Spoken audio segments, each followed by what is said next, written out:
Let's be honest, guys. Everybody wants to rank up and become a better player. That's why you play ranked. Otherwise, you just play casuals, right? In this video, we're going to go over a couple topics on how to get better at Valorant. Because the general consensus is just play games. And yeah, that will help you improve. But no, it's not necessarily the best or the only way that you can do better at the game. Before we get started, I'd like to take a second and thank you all for tuning in and to remind you to hit that like and subscribe button down below if you like what I do. Don't forget to check out my other videos and tune into my live stream every Tuesday and Saturday night on Mixer. With just a few simple tips, it's extremely easy to drastically change your skill level in Valorant. Of course, the first thing you need to do is make sure you're actually playing the game enough. If you're only playing the game a time or two a week, then no, you're never going to be the best out there. You're probably never going to be Diamond or Immortal or Valorant. So play the game more. Play it enough that you can actually be at the level that you expect yourself to be at. It takes practice. The next thing you need to do is I want you to spend more time in the practice tool and less time in actual games. Real competitive games in ranked are great for learning maps and getting used to when people are peeking and what angles they're shooting at. But if you really want to increase your aim and your reaction speed, your best bet is to actually get into that practice tool and play. If you can get yourself up to hitting a 27 on average consistently on the medium difficulty, then it's going to do so much more for you than just playing games nonstop. If you can get up into the upper 20s on the hard mode, you're probably going to be able to be a pretty good player just based off of your skill. And it's also going to help you with your crosshair placement because you can only get the points by shooting the bot in the head. I know it sounds really obvious, but you really want to click people's heads, right?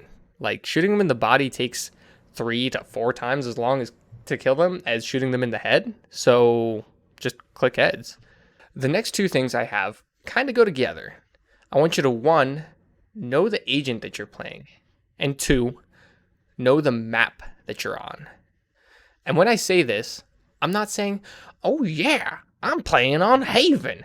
There's A side, there's B side, and they got C side way down over there. No, I'm not talking about some superficial knowledge. I want you to really know the knowledge. It needs to be in-depth knowledge of these maps and the agent that you're playing as well. You don't just need to know, I've got a slow on Sage and I can res people. I'm good, right? No. Come on, get real. You need to know where to peek and when to peek on the maps and how to use your agent's abilities to the best of what they can really do. This is how you're going to win games. So definitely get yourself into some custom games with a friend and just practice there, one-on-one with your friend. This is going to help more than you would imagine. Everybody feels like it's just a big waste of time playing in custom games because you're not really accomplishing anything or going up in rank, so you're just wasting your time, right? But no, this knowledge is exactly what I'm talking about because that knowledge and experience is going to transfer into your ranked games. Whereas if you're trying to gain that knowledge and experience while playing ranked, you're going to just damage your MMR and your win-loss. Sure, you're going to get the knowledge and experience, but it's going to take longer and it's going to have a really big negative effect on your overall rank to start out. And it's going to make it really hard for you to climb in the long run. Now, here's the real kicker, guys. The entire reason I made this video is for this one point that I'm about to tell you. Your mental game and your teammates' mental game is absolutely the most important thing in every single match you play. If you load into a match and you're already ragged and down on yourself and you're not trusting your teammates and you just got this crap mentality, you're probably going to lose that game. You're going to lose your fights. You're going to piss off your teammates, and they're going to lose their fights because now they're pissed off. And it's just going to snowball out of control, and it's just going to get worse and worse. And it's going to happen game after game if you don't do something to fix it. So what I want you to do is I want you to be a pillar of support for your team, a pillar of positivity, if you will. That's how you're going to win these games. That is the real key to success. Because when you have a positive mindset, you are going to take fights confidently, and you're going to know that you can win them. Confidence is such a big factor, especially when it comes to your teammates too. You could take the bottom fragger on your team, and when you hype him up and you say, hell yeah, man, you did a great job defending this round. Nice job. You really helped out a lot. Your communication was great. Maybe the site that you held was great. That angle that you peaked, I never thought about that. That's awesome. These little things are going to make this person feel better and more confident. I'm doing something right now.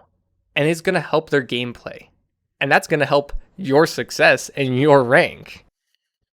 So really, when it comes down to it, if you want to win games, you need to be a support player. And no, I'm not talking about your agent, but you, yourself. Support yourself and support your team. Take breaks between games if you're feeling down and you just need to blow off some steam. It's going to make a big difference. Now that I have my point across, I know this was a shorter video and it's not along the lines of what I've normally made with my tutorials. I don't normally do face-to-face videos. I show a lot of in-game content more so, but I really felt like this one was necessary because too many people just overlook this part of competitive gameplay. And when it comes down to it, it's more than just Valorant. This happens in every game, and this happens in real life, guys. But anyways, guys, thanks again for watching. I hope you enjoyed the video and it really helps you, and I'll see you out there in Ranked. Or maybe not if you're above me now with these tips and my other tutorials. Oh, crap. Maybe I'm helping out too much. Ugh.